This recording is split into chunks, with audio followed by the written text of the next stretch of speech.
You're still watching the morning show on this What's Cooking Wednesday, and today we are in conversation about post-retirement programs with two sporting legends.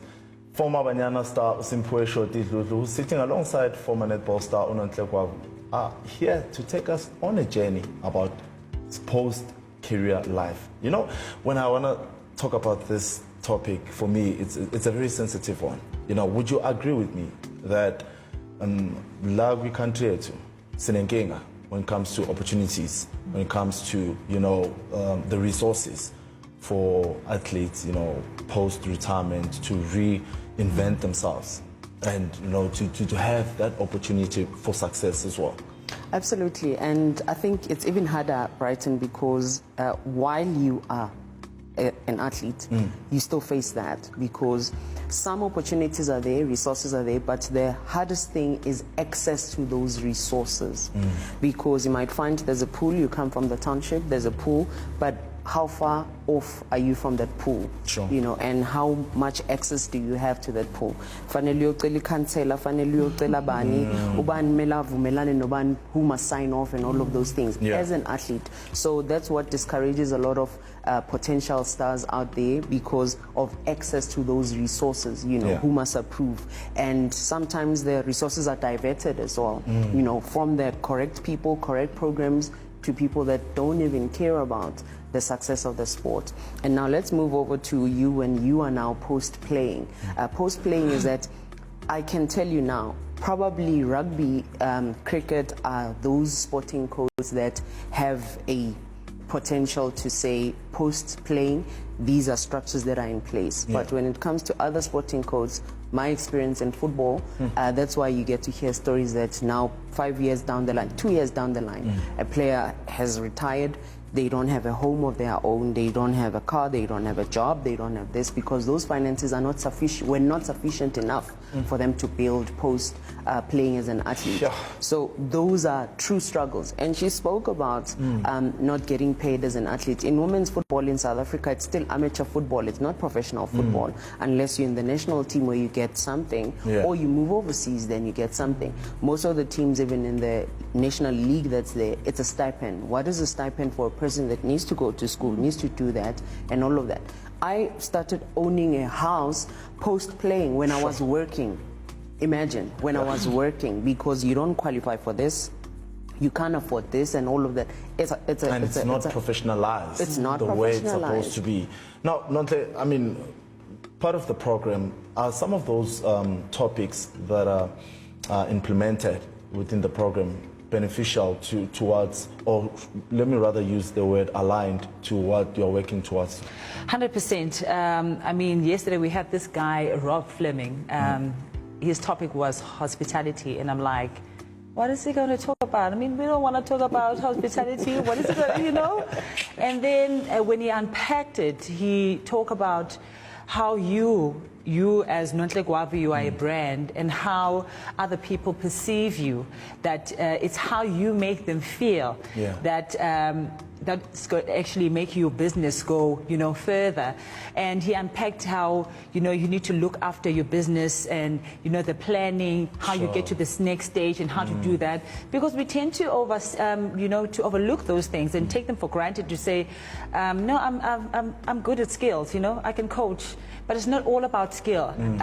What is that thing, value proposition, that you are offering these people, that you are going to position yourself away from everybody? Everyone is running a netball clinic, so how are you positioning yourself away from everybody, so that something is unique about you, something stands out? You know, people want to come to you. You know, I work with kids, and for me, it's a calling and it's a passion altogether, because I know that I become a different person when I'm around these kids. But how am I going to make sure that these kids come back? Who are my customers?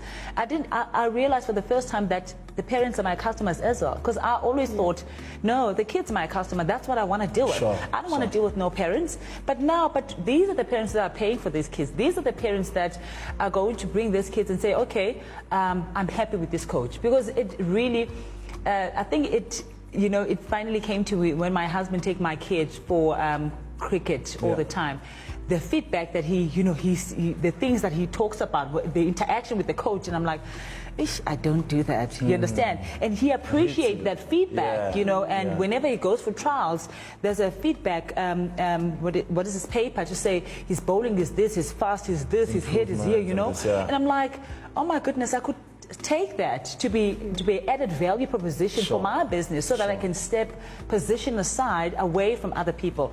So the other topics like finance that are coming up, well, I am very interested in that. There are people like Jonathan Fried that are coming, sports and business. So those are the exciting things that I'm really looking forward to see. I like that. Coach, now, when you transition to being a coach from playing, right, what are those fundamental aspects we can emphasize on as a country to make sure that we steer ourselves into the right direction? And what would be your wish for these participants as well within this program, postgraduate? I think the biggest thing to change when you're transitioning from being an athlete to being a coach, literally take your playing shoes, boots, all of that, give it away. Sell it, give it away, and buy new ones. I literally do that, because when you do that, you are truly transitioning, because when you still have those same soccer boots and all of that, I used to score goals. Now you keep telling your players, I can do this, I can do this, I can show you better. Now you're competing with your players. But the moment you realize and you really hang your boots, when you hang your boots, you take your coaching boots, which are going to last you more years unless you give it to a player, because you're not going to be running on the field with those boots. You're not going to be doing tricks, and you're just going to be walking on the field, demonstrating if you need to, planning and setting up your pitch and all of that. You're no longer going to be competing with the players. So the biggest mistake we do, I can show you, I used to do this. The players don't want to hear, I used to do this.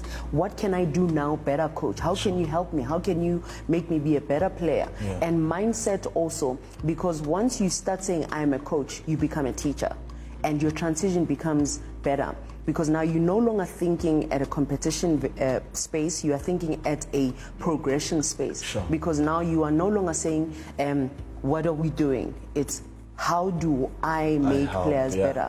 How do I make them become 10 times better than me? Because if it's I, you don't want them to be better than you. You don't want them to beat your record and all of that. So it's key for a coach that is in transition to know that Aguguna, my way or the highway. Quick story for me, it was my way or the highway when I transitioned from being a coach, from being a player to being a coach, because I wanted to change things, and I said, they're gonna listen to me. I almost got fired and by the players, because they were like, you can't come in. And now you must know my transition was a bit harder, because I transitioned from in the same club that I played at and studied at. And now you're coaching the same players, who are my peers and all of that. Sometimes they speak a late song, get you and all of that. Now I'm changing things.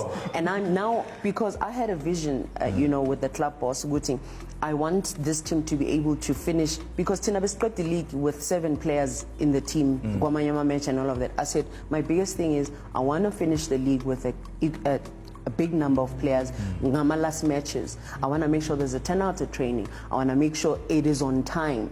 Players don't come 5-2. They are there 30 minutes, 20 minutes before the training starts. So I needed to put certain measures in place.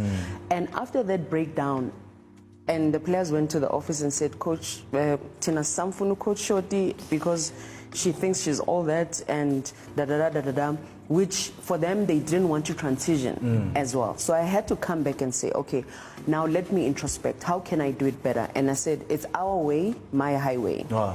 Right, it's still my highway. Sure. I know. I think it's so Palila Manoti today. Clearly, the 12-man program is definitely working. I can see now all the things that you guys are saying. It means, Ugutinji, you are learning a whole lot from that. I want to wish you guys nothing but the best of luck, and thank you so much for Utiniz and Amhlanje to educate us as well about the program. Highly appreciate and wishing you guys all the best of luck. Thank you. You're welcome. Well, TMS family, that was Nontle and Coach Simphiwe Dludlu talking about a special program designed to improve former athletes' life post-playing career. So we're wishing them all the best of luck.